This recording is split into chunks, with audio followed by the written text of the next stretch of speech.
Welcome to Screen Junkies News, and there is breaking news indeed in the world of superhero films. Marvel's Infinity War is moving up a week. It is moving the release date up a week, so you are going to be able to see this film on April 27th. It will be going globally, day and date across the globe. Now, traditionally, it releases here in the U.S. about a week after.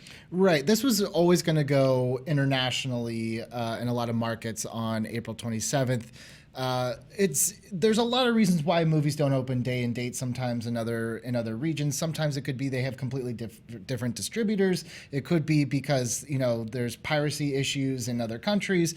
But for this is, I believe, the first Marvel movie that is opening day and date, and this is huge. This is huge, and it's also happening pretty close to the release of the film. We're sitting here, it's March 1st.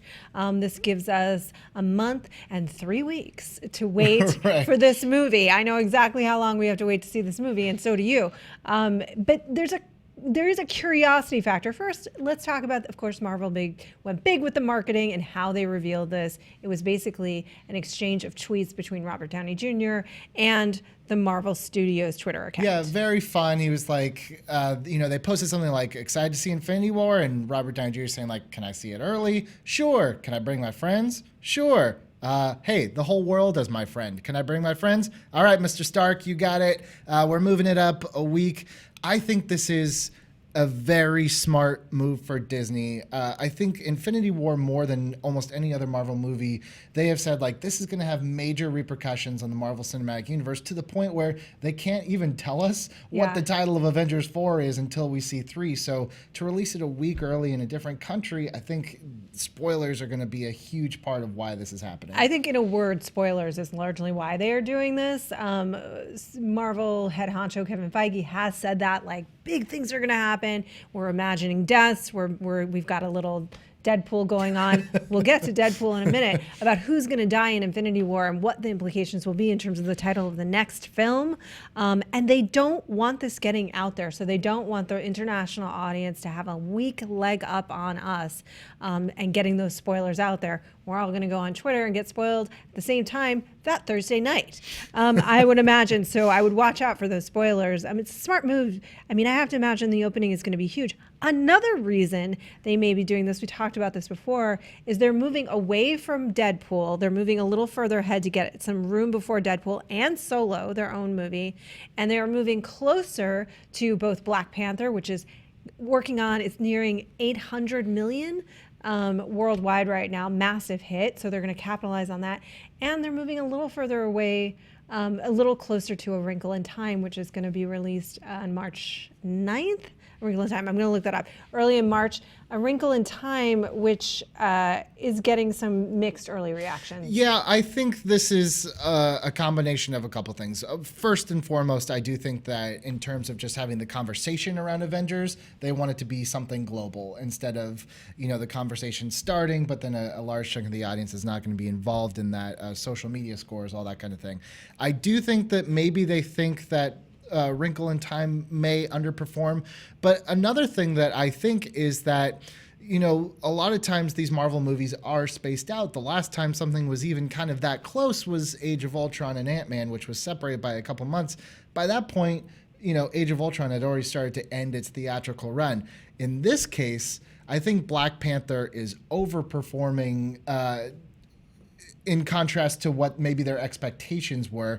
I think Black Panther is still going to be going, I don't think it's going to be number 1 by the end of April, but I think it's still going to be in the top 10. I think people are still going to be seeing it. And I think they're like, let's ride this momentum of Black Panther. It's still going to be playing. People are going to come out jazzed, go see Black Panther, and then hop over to the next theater and see Infinity War. I think that that's entirely what may happen. Black Panther isn't facing a ton of competition currently. A Wrinkle in Time is, in fact, opening on March 9th. I haven't seen the film, so I don't have a take on it yet. That's obviously, just to give a little context if you don't know, that's also a Disney movie, very different kind of Disney movie, and very different target in terms of that as a family film. It's for kids. Right.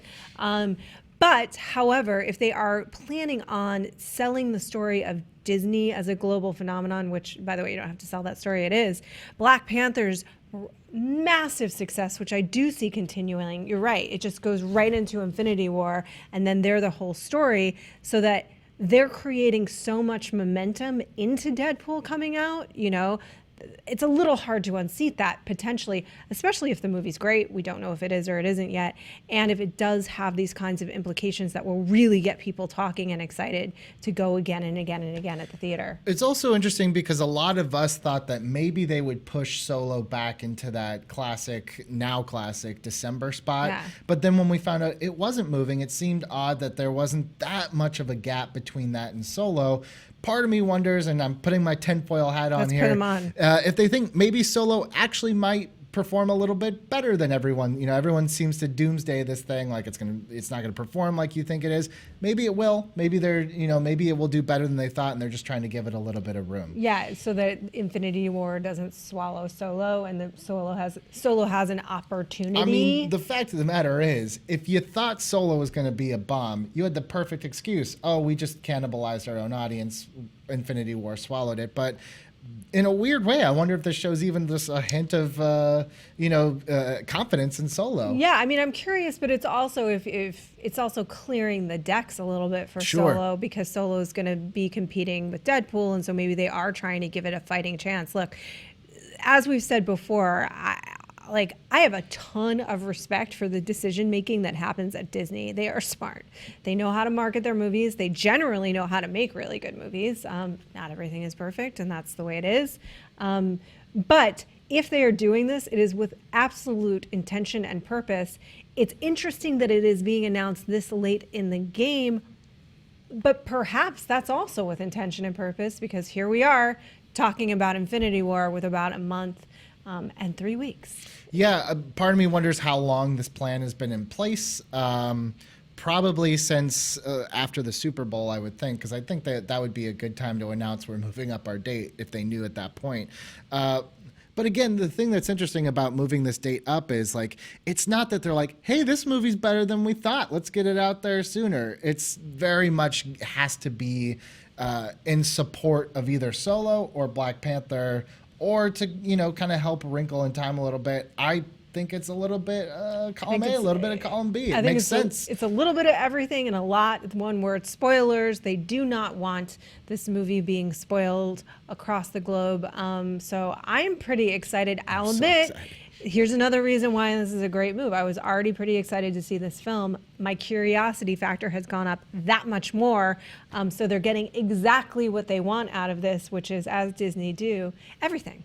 They are getting everything. They have increased our curiosity. They've made us that much more excited. They're supporting their own films and their own bottom line. So, you know what? Good for you. You keep doing it right. I'm excited to see this film. I'm curious who do you think is going to die? Deadpool.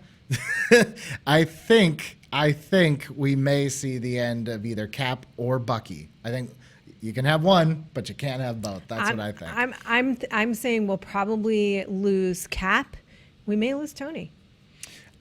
Yeah, you know what? I think Tony makes most sense thematically. If you're watching them start to finish, it would be a beautiful end to his arc.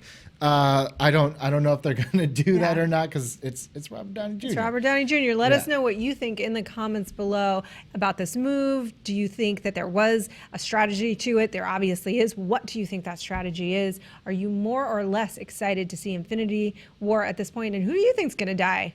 A character in the film? Not us. Not us.